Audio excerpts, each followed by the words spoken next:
بكتاب من قبل هذا أو أثارة من علم إن كنتم صادقين.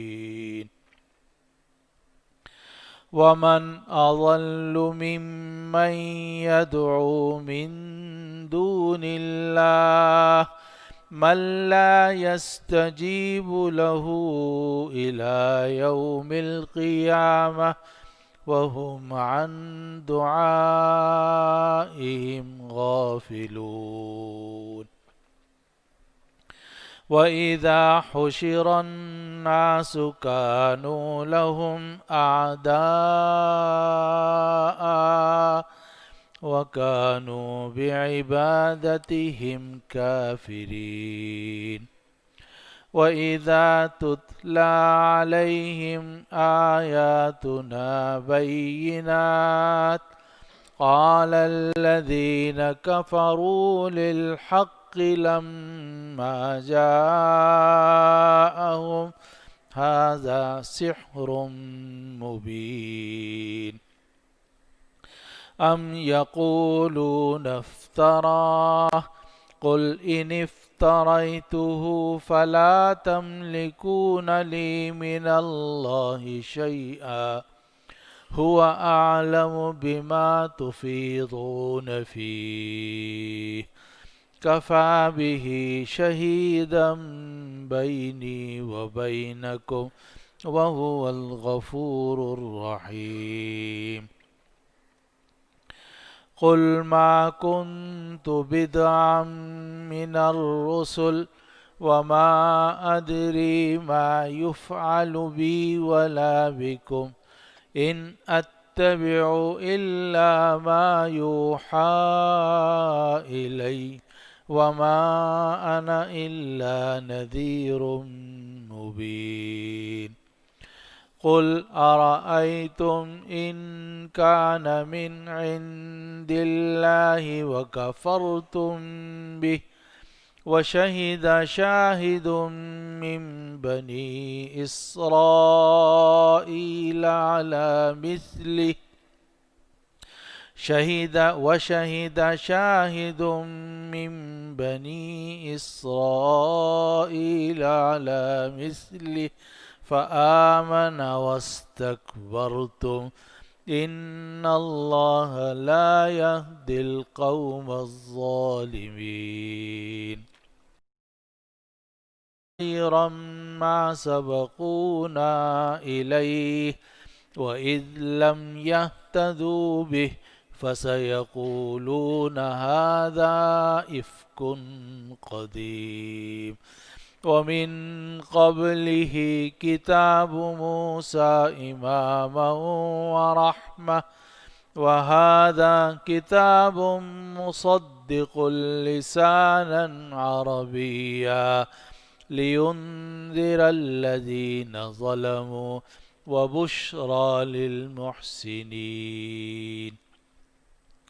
إن الذين قالوا ربنا الله ثم استقاموا فلا خوف عليهم ولا هم يحزنون أولئك أصحاب الجنة خالدين فيها جزاء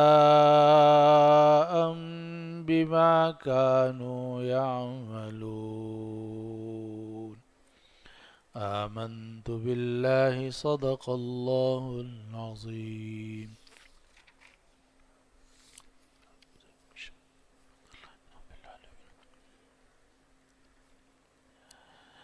حامیم، یہ کتاب اتاری جا رہی ہے اللہ کی طرف سے جو غالب ہے، حکمت والا ہے۔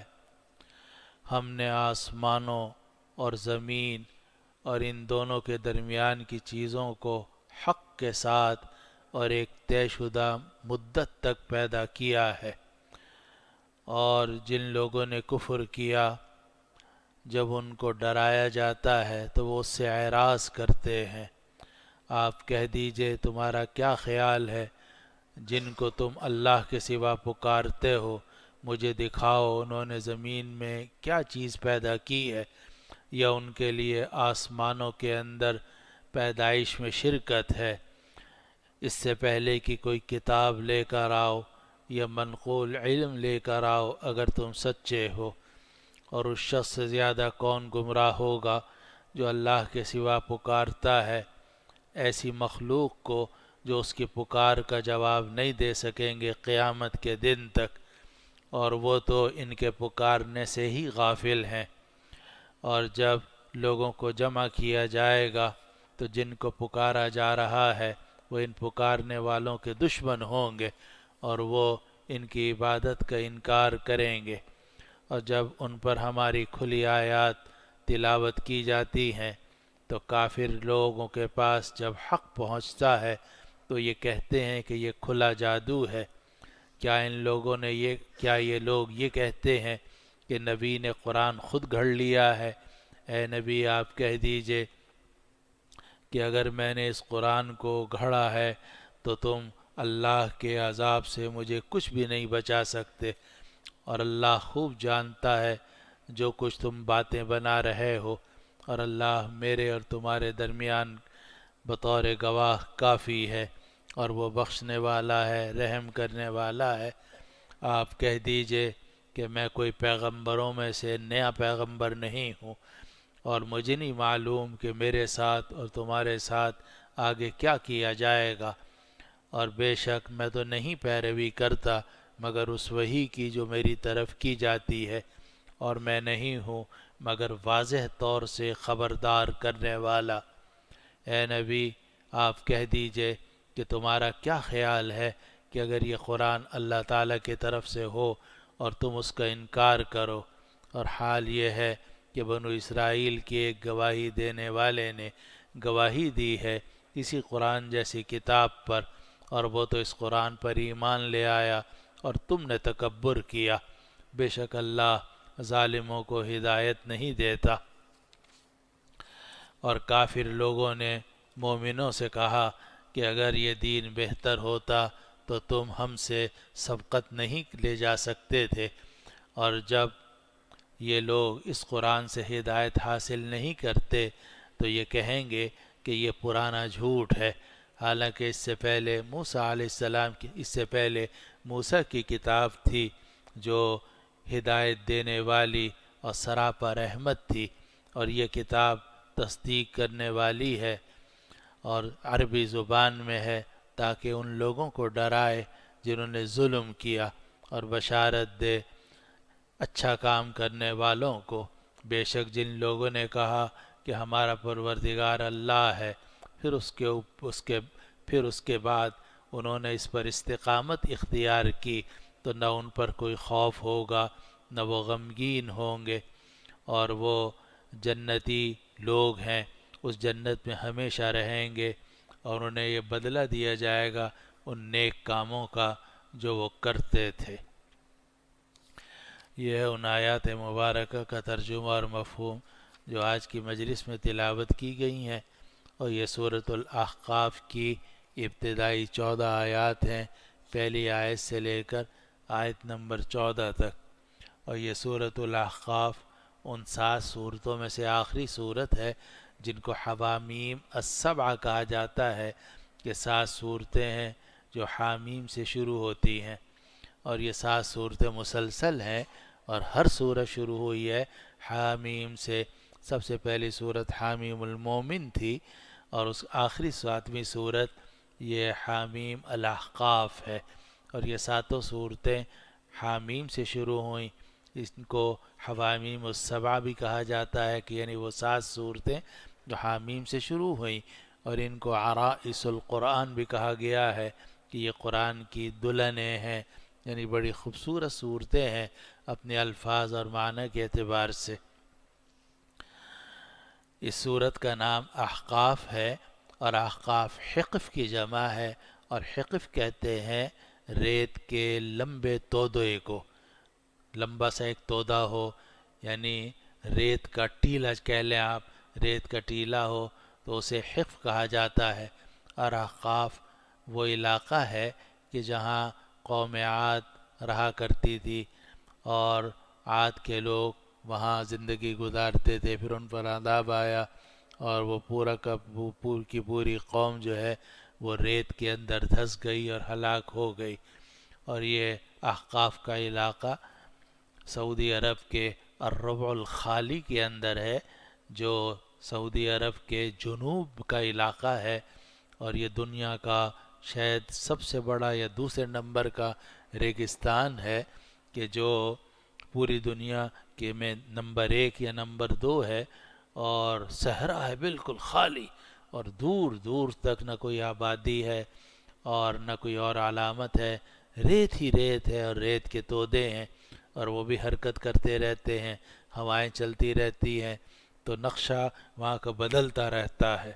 اور اسی لیے قدیم زمانے سے لے کر آج تک وہاں لوگ جاتے ہوئے گھبراتے ہیں۔ بعض علاقوں میں ایسی ریت ہے کہ آدمی اس کے اندر دھنس جاتا ہے، نہ چل سکتا ہے اور نہ نکل سکتا ہے۔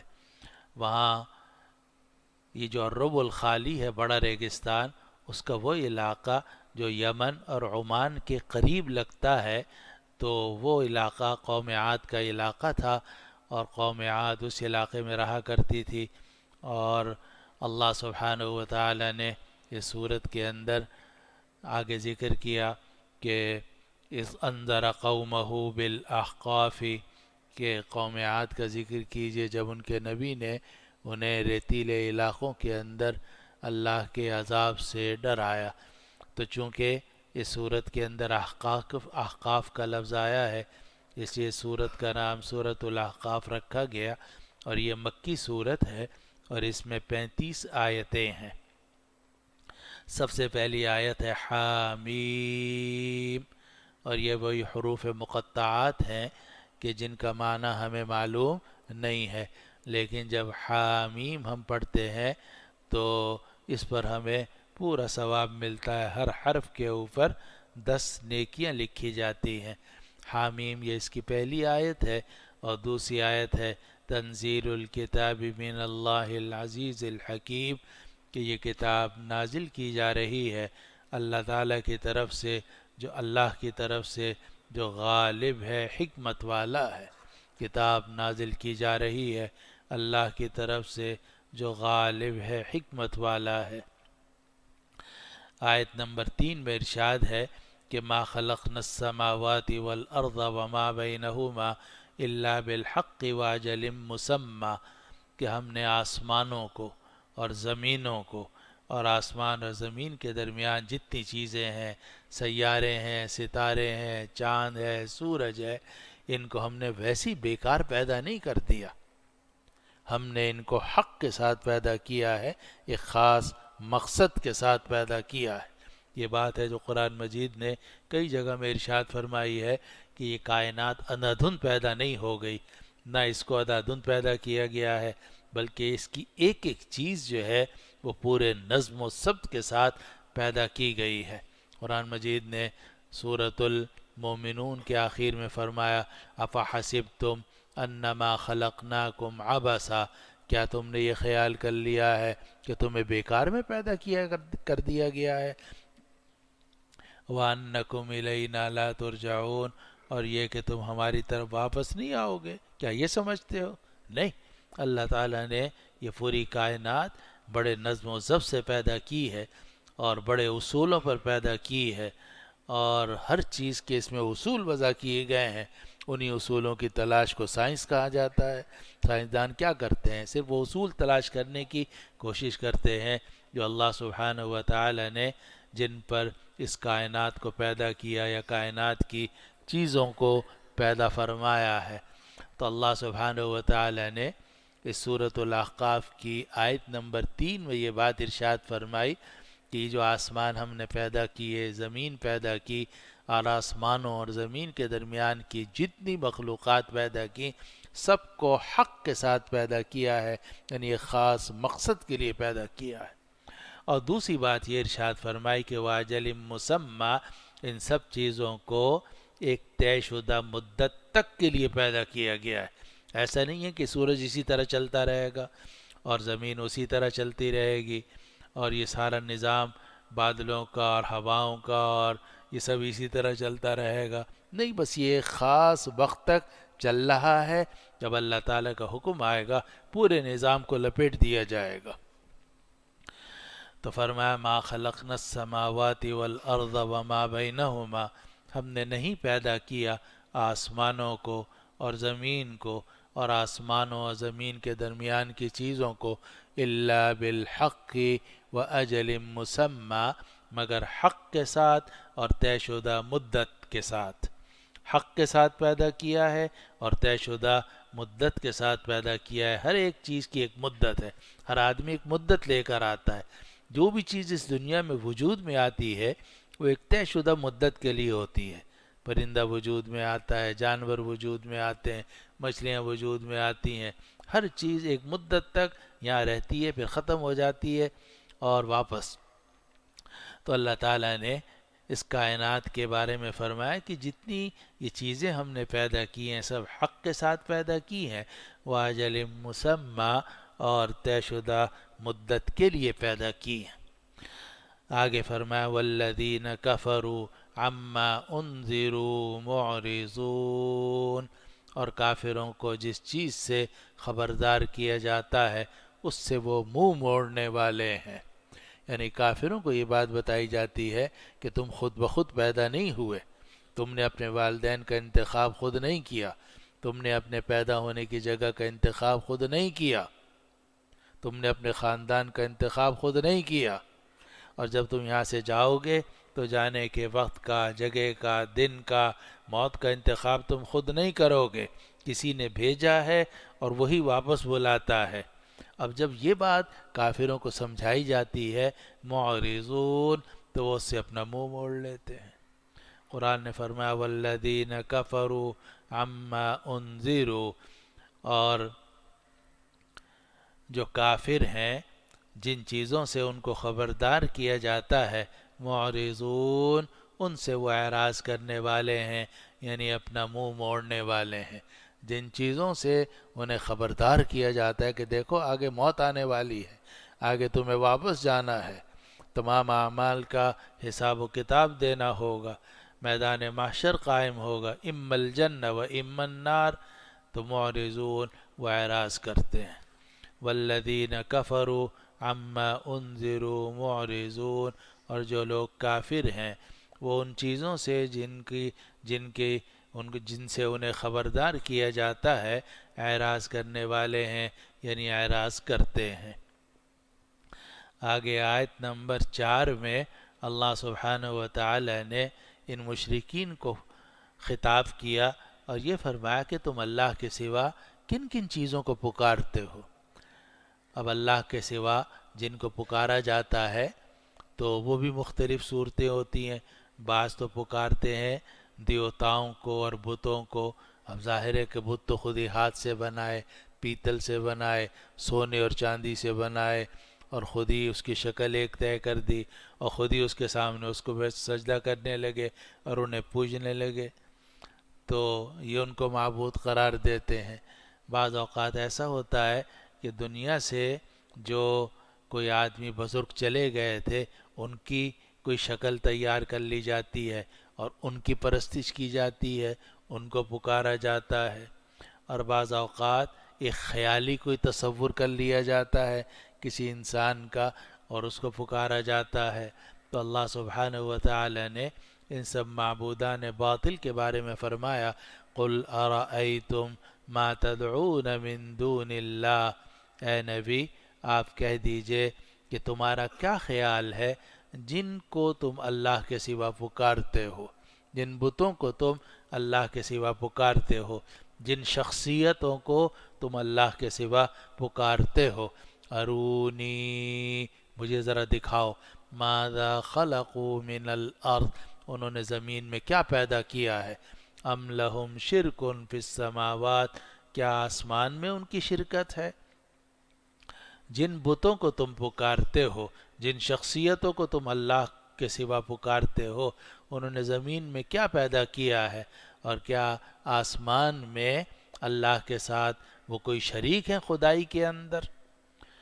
قل ارائیتم ما تدعون من دون اللہ، اے نبی آپ کہہ دیجئے کہ تمہارا کیا خیال ہے جن کو تم اللہ کے سوا پکارتے ہو، ارونی ماذا خلقوا من الارض، مجھے دکھاؤ کہ انہوں نے زمین میں کیا پیدا کیا ہے، ام لہم شرک فی السماوات، یا ان کے لیے آسمان میں شرکت ہے، ایتونی بکتاب من قبل هذا او اثارت من علم ان کنتم صادقین، اور کوئی کتاب لے کر آؤ جو اس سے پہلے نازل ہوئی ہو، او اثارت من علم، یا کوئی علم کی بات لے کر آؤ جو منقول ہو کسی نبی سے، ان کنتم صادقین، اگر تم سچے ہو۔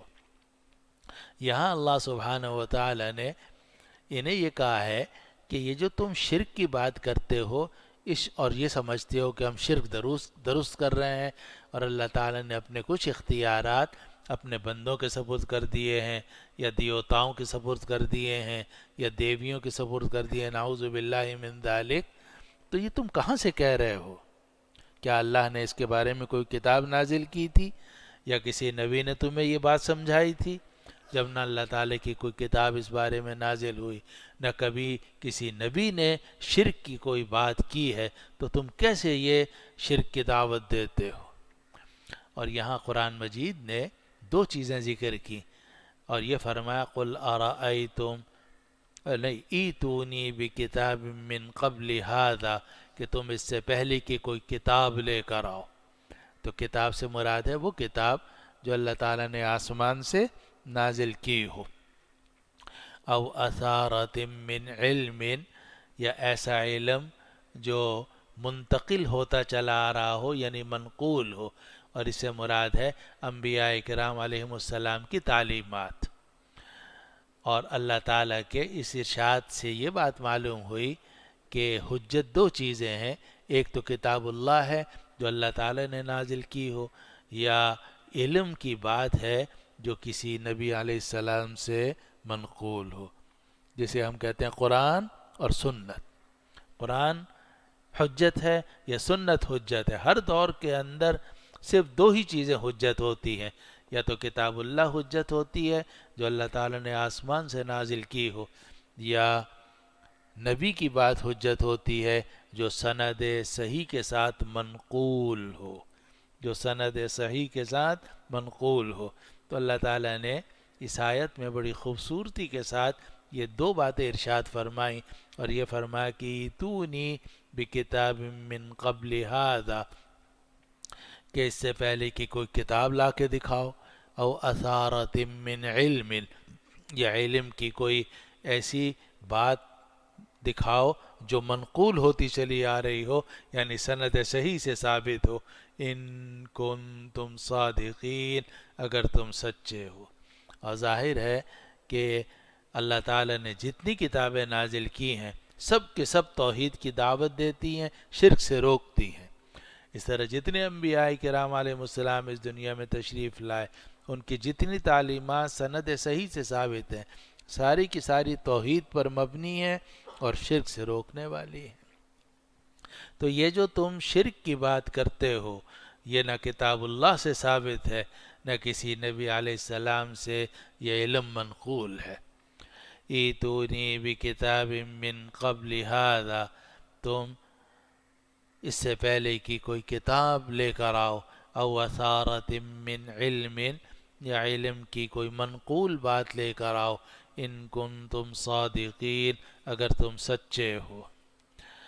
آگے آیت نمبر 5 میں اللہ سبحانہ و تعالی نے یہ بات ارشاد فرمائی کہ جن بتوں کو یا جن شخصیات کو یہ مشرک لوگ پکارتے ہیں، اور پکار کر ان سے کہتے ہیں کہ ہمارا یہ کام کر دو، اے داتا جی ہمارا یہ کام کر دو، اے شیخ عبد القادر جیلانی ہمارا یہ کام کر دو، یا علی یہ کام کر دو، وہ کام تو کیا کر سکتے، ان کی پکار کا تو کیا جواب دے سکتے، انہیں تو ان کی پکار کا بھی علم نہیں ہوتا، ان کو ان کی پکار کا بھی علم ہونا کوئی ضروری نہیں ہے۔ ہو سکتا ہے کہ اللہ ان کی پکار ان تک پہنچا دے، اور ہو سکتا ہے کہ اللہ تعالیٰ نہ پہنچائے۔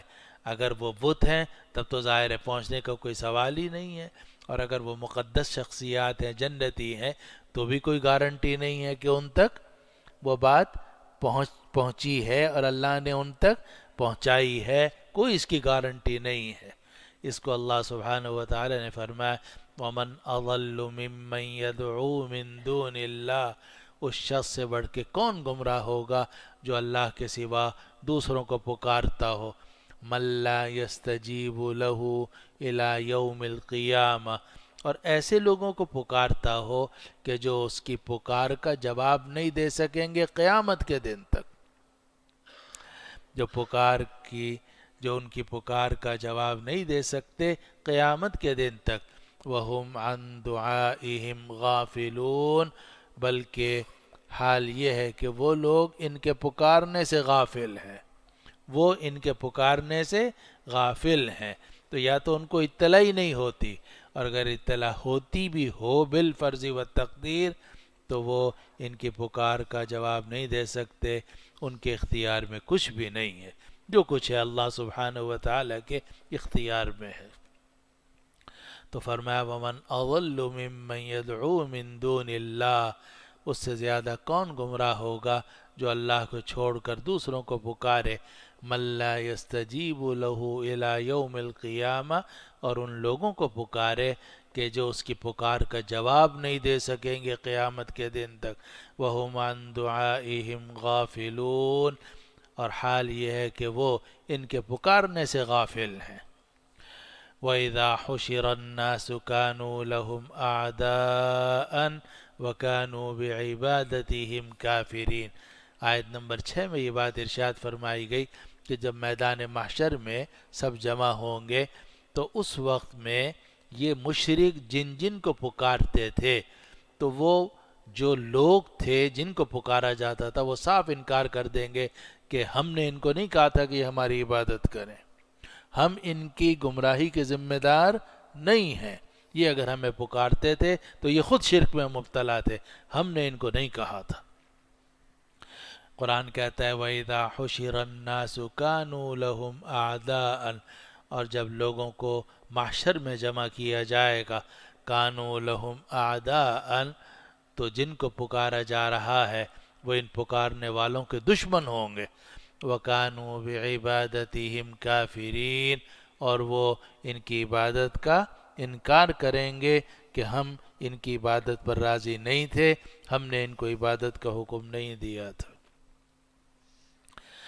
آگے آیت نمبر 7 میں اللہ سبحانہ و تعالی نے یہ بات ارشاد فرمائی جو قرآن مجید میں اور بھی کئی جگہوں میں آئی ہے کہ جب کافروں کے سامنے قرآن مجید پڑھا جاتا ہے اور قرآن مجید کی تاثیر ہوتی ہے، دلوں پر اثر ہوتا ہے، تو بجائے اس کے کہ یہ قرآن مجید کی حقانیت کو تسلیم کریں، یہ کہتے ہیں تو جادو ہے۔ آیت نمبر 7 میں فرمایا گیا وَإِذَا تُتْلَى عَلَيْهِمْ آيَاتُنَا بَيِّنَاتٍ، جب ان پر ہماری کھلی آیتوں کی تلاوت کی جاتی ہے، جب ان پر ہماری کھلی آیتیں پڑھ کر سنائی جاتی ہیں، قَالَ الَّذِينَ كَفَرُوا لِلْحَقِّ لَمَّا جَاءَهُمْ، تو جب حق کافروں کے پاس آتا ہے تو کافر لوگ کہتے ہیں هَذَا سِحْرٌ مُبِينٌ، یہ تو کھلا جادو ہے۔ جادو ہے کہ جو آدمی قرآن سنتا ہے ایمان لے آتا ہے، جو آدمی قرآن سنتا ہے ایمان لے آتا ہے، تو کھلا جادو ہے۔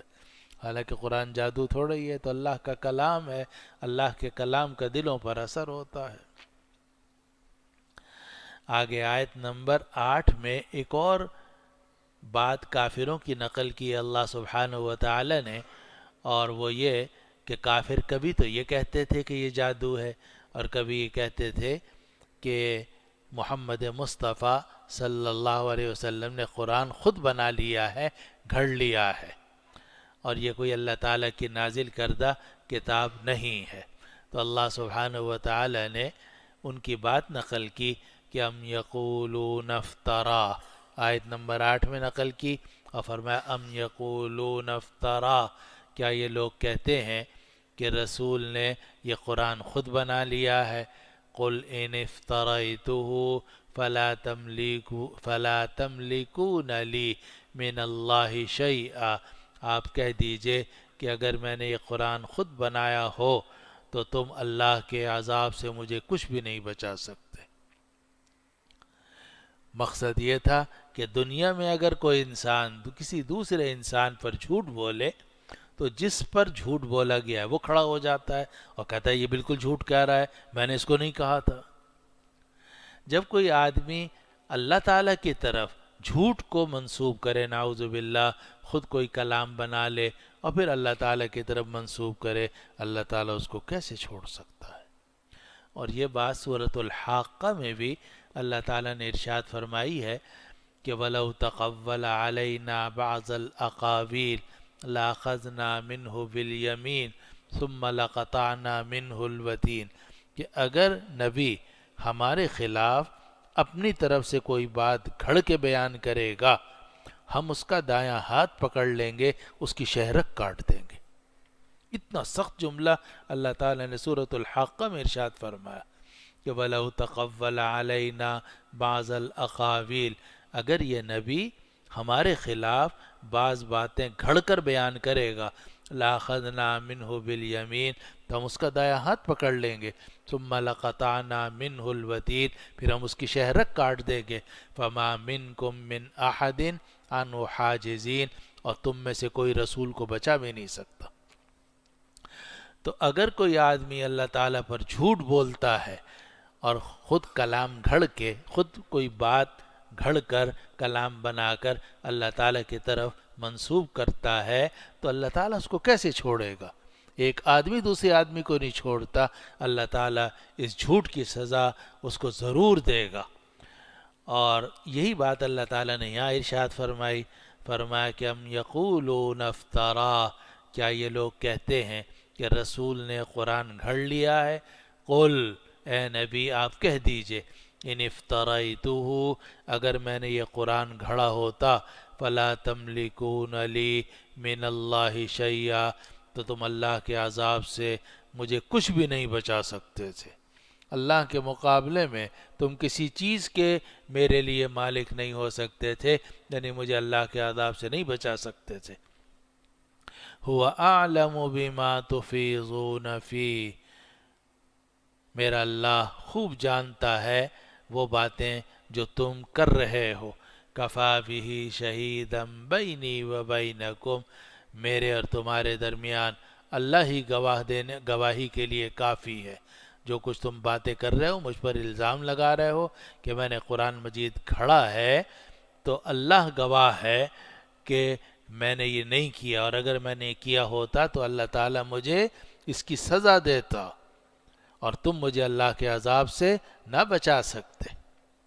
هو اعلم بما تفیضون فی، اللہ زیادہ جانتا ہے ان باتوں کو جو تم کر رہے ہو۔ کفا بہ شہیدا بینی و بینکم، اللہ میرے اور تمہارے درمیان بطور گواہ کافی ہے۔ وہو الغفور الرحیم، اور وہ بخشنے والا ہے، رحم کرنے والا ہے۔ آگے آیت نمبر 9 میں اللہ سبحانہ و تعالی نے یہ بات ارشاد فرمائی کہ اے نبی آپ یہ کہہ دیجئے کہ میں کوئی نیا پیغمبر تھوڑا ہی ہوں۔ ایسا تو نہیں ہے کہ کبھی کوئی پیغمبر نہ آیا ہو اور میں یہاں مکہ میں کھڑے ہو کر میں نے یہ اعلان کر دیا ہو کہ جی مجھے پیغمبر بنا کر بھیجا ہے۔ پیغمبران خدا کا تو ایک طویل سلسلہ ہے، انبیاء کرام علیہ السلام کا تو ایک طویل سلسلہ ہے، حضرت آدم علیہ السلام سے لے کر نبی آخر الزماں سیدنا احمد مصطفیٰ محمد مجتبیٰ صلی اللہ علیہ وسلم تک مختلف علاقوں میں، مختلف زمانوں میں انبیاء کرام علیہ السلام آتے رہے۔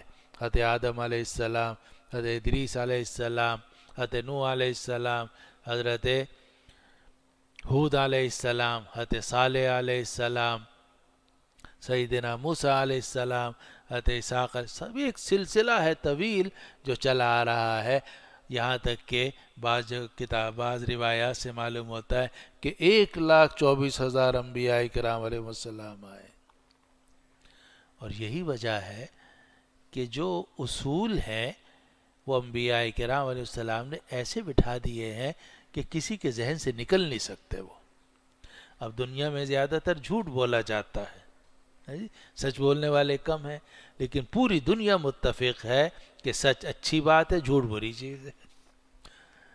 جتنے جرائم ہیں ان کو پوری دنیا جرائم سمجھتی ہے۔ چوری جرم ہے، ڈاکہ جرم ہے، ناحق قتل جرم ہے، دوسرے کا مال پہ ہاتھ ڈالنا جرم ہے، دوسرے کی آبرو پر ہاتھ ڈالنا جرم ہے۔ اب یہ جو آپ کہتے ہیں جرم ہے جرم ہے، پوری دنیا کہتی ہے، تمام ممالک میں اس جرائم کے خلاف قوانین بنے ہوئے ہیں، تو یہ کیسے ہوا ہے؟ اور سچ جو ہے وہ اچھی چیز ہے، نکاح اچھی چیز ہے، اور ماں باپ کی خدمت اچھی چیز ہے، پڑوسیوں کے ساتھ حسن سلوک اچھی چیز ہے۔ پوری دنیا میں آپ کہیں چلے جائیں، چاہے مسلمانوں کا علاقہ ہو، چاہے کافروں کا، یہودیوں کا، عیسائیوں کا، ہندوؤں کا، بت پرستوں کا، کہیں آپ چلے جائیں، یہ جو اچھے اصول ہیں ساری جگہ اچھے ہیں، اور جو برے باتیں ہیں ساری جگہ بری ہیں۔ یہ کس نے بٹھائے؟ یہ 1,24,000 انبیاء کرام السلام نے آ کر محنتیں کی ہیں، اور ان محنتوں کے نتیجے میں جو اصول ہیں، اصول صحیحہ، وہ انسانوں کے ذہنوں میں اچھی طریقے سے بٹھا دیے گئے۔ تو انبیاء کرام علیہ السلام کا تو ایک طویل سلسلہ ہے، قرآن حکیم کے اندر بہت سارے انبیاء کرام علیہ السلام کا نام ہے، لیکن اگر قرآن مجید میں بعض انبیاء کرام السلام کا ذکر ہے تو اس کا یہ مطلب نہیں کہ اس کے علاوہ اور کوئی نبی نہیں آیا۔ بہت سارے علاقوں میں بہت سارے انبیاء کرام علیہ السلام آتے رہے۔ تو انبیاء کرام علیہ السلام کا تو ایک طویل سلسلہ ہے، اور اس سلسلے کی آخری کڑی نبی آخر الزماں خاتم الانبیاء سید المرسلین محمد مصطفیٰ صلی اللہ علیہ وسلم ہے۔ تو آیت نمبر 9 میں اللہ تعالیٰ نے فرمایا قل، اے نبی کہہ دیجئے، ما کنت بدعا من الرسل، میں پیغمبروں میں سے کوئی نیا پیغمبر نہیں ہوں، میں پیغمبروں میں سے کوئی نیا پیغمبر نہیں ہوں، جس طرح اور پیغمبر آئے میں بھی اسی سلسلے کا ایک پیغمبر ہوں۔ وما ادری ما یفعل بی ولا بکم، اور مجھے نہیں معلوم کہ میرے ساتھ اور تمہارے ساتھ کیا کیا جائے گا، مجھے نہیں معلوم کہ میرے ساتھ اور تمہارے ساتھ کیا کیا جائے گا۔ اب یہ جو فرمایا گیا کہ مجھے نہیں معلوم کہ میرے ساتھ تمہارے ساتھ کیا کیا جائے گا، تو بعض علماء نے فرمایا کہ اس سے مراد دنیاوی معاملات ہیں، کیونکہ آخرت کے معاملات تو اللہ تعالیٰ نے نبی علیہ السلام کو بتا دیے تھے، اور انبیاء کرام نبی علیہ السلام نے تمام مسلمانوں کو بتا دیے کہ فلاں فلاں لوگ جنت میں جائیں گے، اور اس طرح کے لوگ جہنم میں جائیں گے۔ لیکن دنیاوی معاملات، کون کب بیمار ہوگا، کس کا کب انتقال ہوگا، تو یہ وہ معاملات ہیں کہ جو صرف اللہ تعالیٰ کے علم میں ہوتے ہیں۔ نبی کو بھی یہ پتہ نہیں ہوتا کہ میرا انتقال کب ہوگا، یہاں تک کہ جب نبی کے انتقال کا وقت آتا ہے تو ملک الموت آتے ہیں اور آ کر بتاتے ہیں کہ اللہ تعالیٰ کی طرف سے آپ کا بلاوا آ گیا ہے، کیا آپ جانا پسند کریں گے؟ تو نبی کہتا ہے ہاں ٹھیک ہے، میں اب جانے کے لیے تیار ہوں۔ پھر نبی علیہ السلام فرماتے ہیں کہ اللہم الرفیق الاعلیٰ، اے اللہ بس اب تو میں رفیق اعلیٰ پہ جانا چاہتا ہوں۔ تو انبیاء کرام علیہ السلام کو بھی یہ معلوم نہیں ہوتا کہ ہماری زندگی کب تک کی ہے۔ اس کو قرآن کہہ رہا ہے اے نبی آپ کہہ دیجئے کہ ما کنت بدعا من الرسل، کہ میں پیغمبروں میں سے کوئی نیا پیغمبر تھوڑا ہی ہوں، وما ادری ما یفعل بی ولا بکم، اور مجھے نہیں معلوم کہ میرے ساتھ یا تمہارے ساتھ کیا کیا جائے گا۔ ان اتبع الا ما یوحى الی، میں نہیں پیروی کرتا مگر اس وحی کی جو میری طرف بھیجی جا رہی ہے، یعنی جو وحی مجھ پر نازل کی جاتی ہے اس سے تو مجھے معلوم ہوتا ہے کہ یہ ہوگا یہ ہوگا، لیکن جس چیز کے بارے میں کوئی وحی نہیں آئی مجھے اس کے بارے میں کوئی علم نہیں ہوتا۔ ان اتبع الا ما یوحى الی، میں نہیں پیروی کرتا مگر اس وحی کی جو میری طرف کی جا رہی ہو۔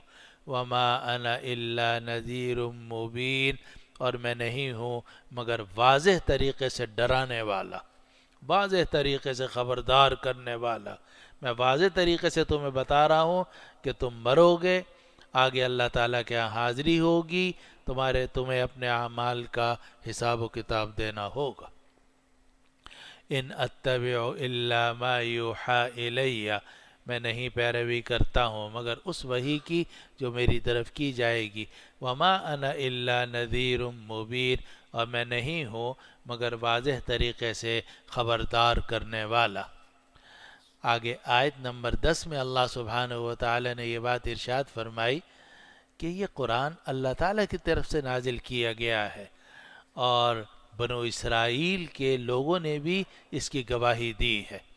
قل ارأیتم ان کان من عند اللہ، اے نبی آپ کہہ دیجئے کہ تمہارا کیا خیال ہے اگر یہ قرآن اللہ کی طرف سے ہوا. وکفرتم بہ، اور تم نے اس کا انکار کیا. وشہد شاہد من بنی اسرائیل علی مثلی، اور بنو اسرائیل کے ایک گواہ نے اس کے حق میں گواہی دی، اسی جیسی کتاب کے حق میں گواہی دی. فآمن، اور وہ تو ایمان لے آیا. واستکبرتم، اور تم نے تکبر کیا. ان اللہ لا یہدی القوم الظالمین، بے شک اللہ تعالیٰ ظالم لوگوں کو ہدایت نہیں دیتا.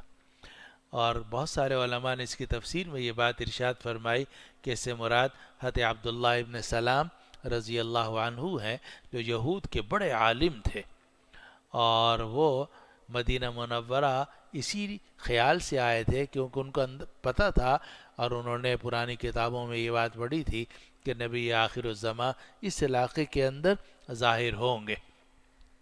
تو جب نبی کریم صلی اللہ علیہ وسلم ہجرت کر کے مدینہ منورہ پہنچے تو حضرت عبداللہ ابن سلام رضی اللہ عنہ کو جب اطلاع ہوئی کہ اس طرح ایک آدمی آئے ہیں اور وہ اپنے آپ کو نبی آخر الزماں کہتے ہیں،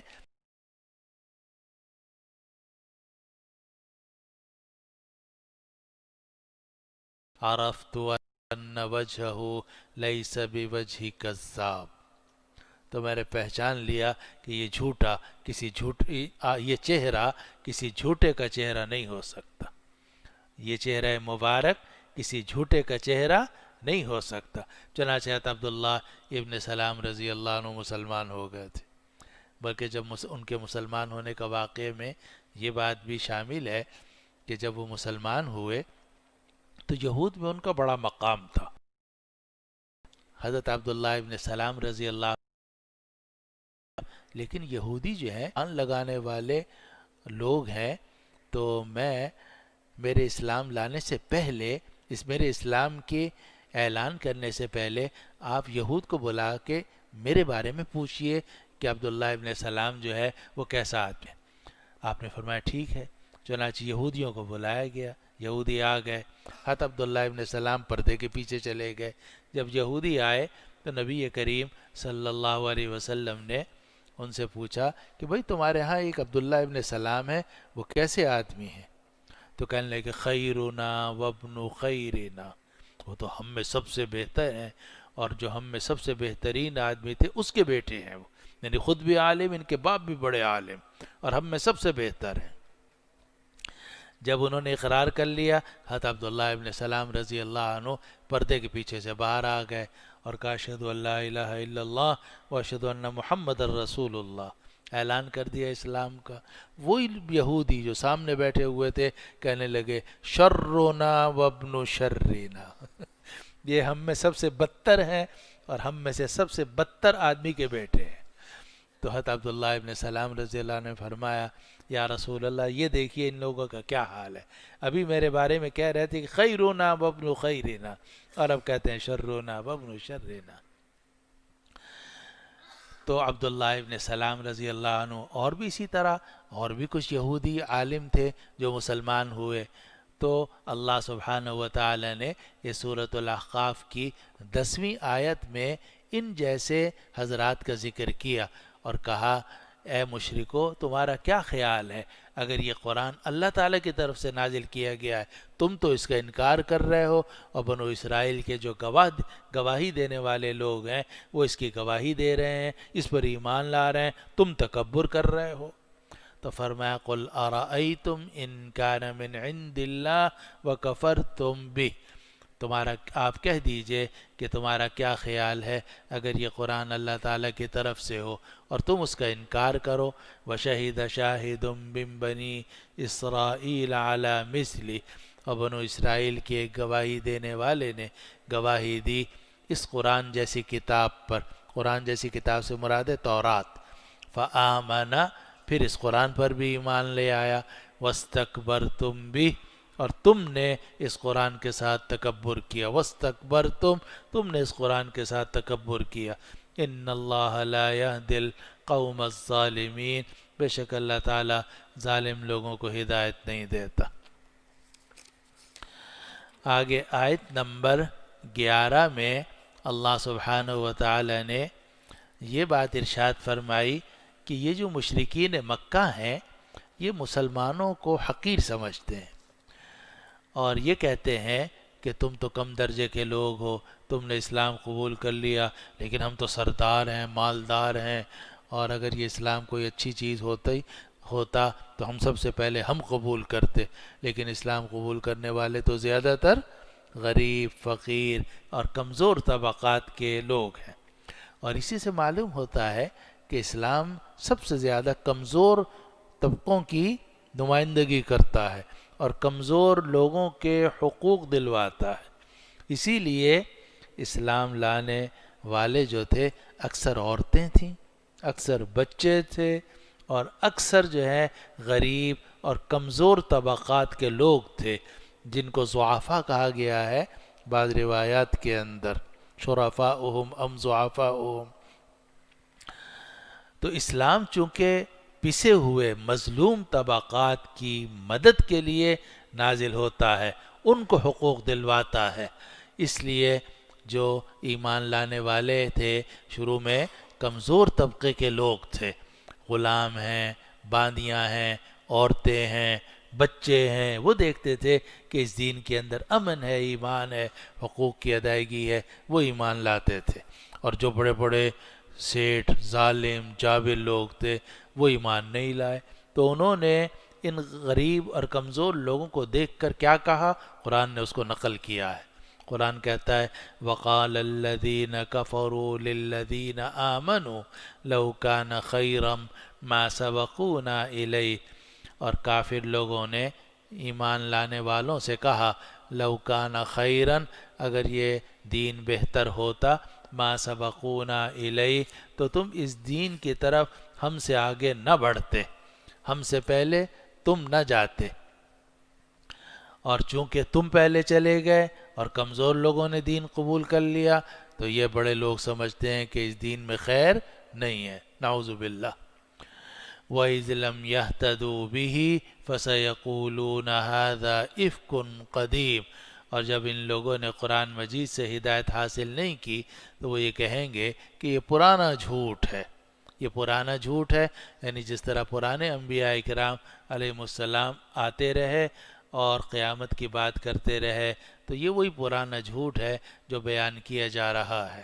اللہ تعالیٰ فرماتے ہیں وَمِن قَبْلِهِ كِتَابُ مُوسَى إِمَامًا وَرَحْمَةً، اس قرآن سے پہلے حضرت موسیٰ علیہ السلام کی کتاب بھی نازل کی گئی تھی جو راستہ دکھانے والی تھی اور سراپا رحمت تھی.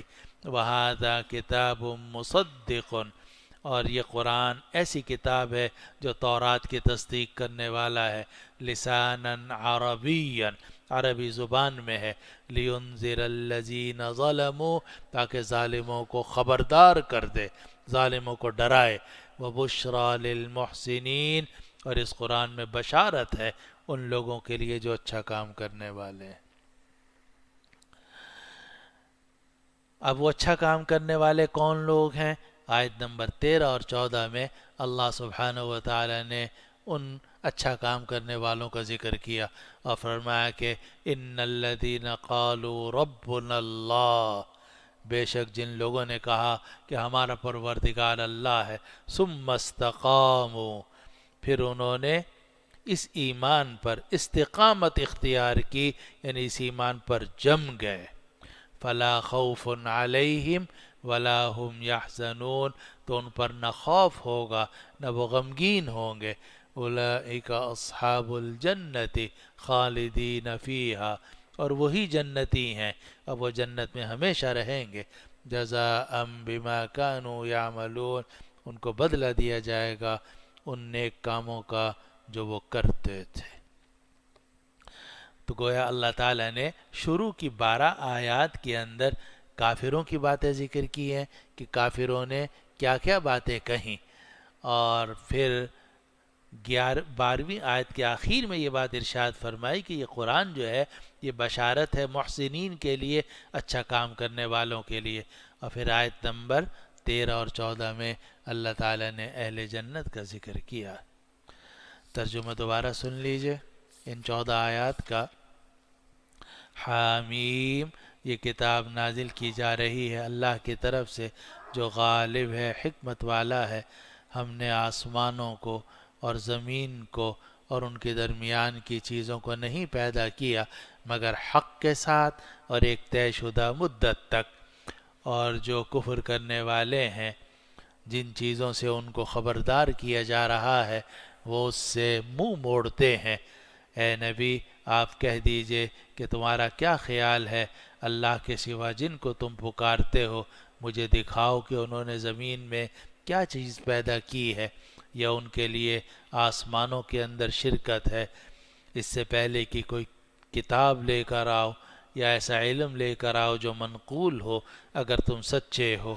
اور اس شخص سے بڑھ کر کون گمراہ ہوگا جو اللہ کے سوا لوگوں کو پکارتا ہو، ایسے لوگوں کو کہ جو اس کی پکار کا جواب نہیں دے سکتے قیامت کے دن تک، اور وہ ان کے پکارنے سے غافل ہیں. اور جب لوگوں کو جمع کیا جائے گا تو جن کو پکارا گیا ہے وہ ان پکارنے والوں کے دشمن ہوں گے اور ان کی عبادت کا انکار کریں گے. اور جب ان پر ہماری آیات جو واضح آیات ہیں تلاوت کی جاتی ہیں تو کافر لوگ حق آنے کے بعد یہ کہتے ہیں کہ یہ تو کھلا جادو ہے. کیا یہ لوگ کہتے ہیں کہ رسول نے قرآن کو خود گھڑ لیا ہے؟ اے نبی آپ کہہ دیجئے کہ اگر میں نے قرآن گھڑا ہوتا تو تم اللہ کے عذاب سے کچھ بھی مجھے نہیں بچا سکتے تھے. تم میرے لیے اللہ کے مقابلے میں کسی چیز کے مالک نہیں ہو سکتے تھے، اور اللہ خوب جانتا ہے جو کچھ تم باتیں بنا رہے ہو. اللہ میرے اور تمہارے درمیان بطور گواہ کافی ہے، اور وہ بخشنے والا ہے، رحم کرنے والا ہے. اے نبی آپ کہہ دیجئے کہ میں کوئی پیغمبروں میں سے نیا پیغمبر نہیں ہوں، اور مجھے نہیں معلوم کہ میرے ساتھ اور تمہارے ساتھ کیا کیا جائے گا. میں تو صرف پیروی کرتا ہوں اس وحی کی جو میری طرف نازل کی جاتی ہے، اور میں نہیں ہوں مگر واضح طور سے ڈرانے والا. اے نبی آپ کہہ دیجئے کہ تمہارا کیا خیال ہے اگر یہ قرآن اللہ کی طرف سے ہوا اور تم نے اس کا انکار کیا ہے، اور بنو اسرائیل کے گواہی دینے والے نے اسی قرآن جیسی کتاب کی گواہی دی اور پھر اس کتاب پر ایمان لایا اور تم نے انکار کیا، تم نے تکبر کیا. بے شک اللہ ظالموں کو ہدایت نہیں دیتا. اور کافر لوگوں نے ایمان لانے والوں سے یہ کہا کہ اگر یہ دین بہتر ہوتا تو تم ہم سے اس دین کی طرف سبقت نہ کرتے. اور جب ان کافروں نے قرآن سے ہدایت حاصل نہیں کی تو یہ لوگ کہیں گے کہ یہ پرانا جھوٹ ہے. اور اس سے پہلے موسیٰ کی کتاب نازل کی گئی تھی جو ہدایت دینے والی تھی، سراپا رحمت تھی. اور یہ قرآن ایسی کتاب ہے جو اس کی تصدیق کرنے والی ہے عربی زبان میں تاکہ ظالموں کو ڈرائے، اور یہ بشارت ہے اچھا کام کرنے والوں کے لیے. بے شک جن لوگوں نے یہ کہا کہ ہمارا پروردگار اللہ ہے، پھر اس ایمان پر استقامت اختیار کی تو نہ ان پر خوف ہوگا اور نہ وہ غمگین ہوں گے. یہی لوگ اہل جنت ہیں، جنت میں ہمیشہ ہوگا ان اعمال کا وہ کرتے تھے. کر لیجیے. الحمد للہ رب العالمین والعاقبۃ للمتقین والصلاة والسلام علی سیدنا شفیعنا یا اللہ ہمارے اس جمع ہونے کو، اس بیٹھنے کو اپنی بارگاہ میں قبول فرما لیجئے، ہمیں قرآن مجید کی تلاوت کا عادی بنا دیجئے، قرآن مجید کو سمجھنے کی توفیق عطا فرما دیجئے، ہمیں قرآن مجید سیکھنے اور سکھانے والوں میں بنا دیجئے۔ یا اللہ ہماری دنیا بھی اچھی فرما، آخرت بھی اچھی فرما۔ یا اللہ ہماری تمام جائز حاجات اپنے فضل و کرم سے پوری فرما۔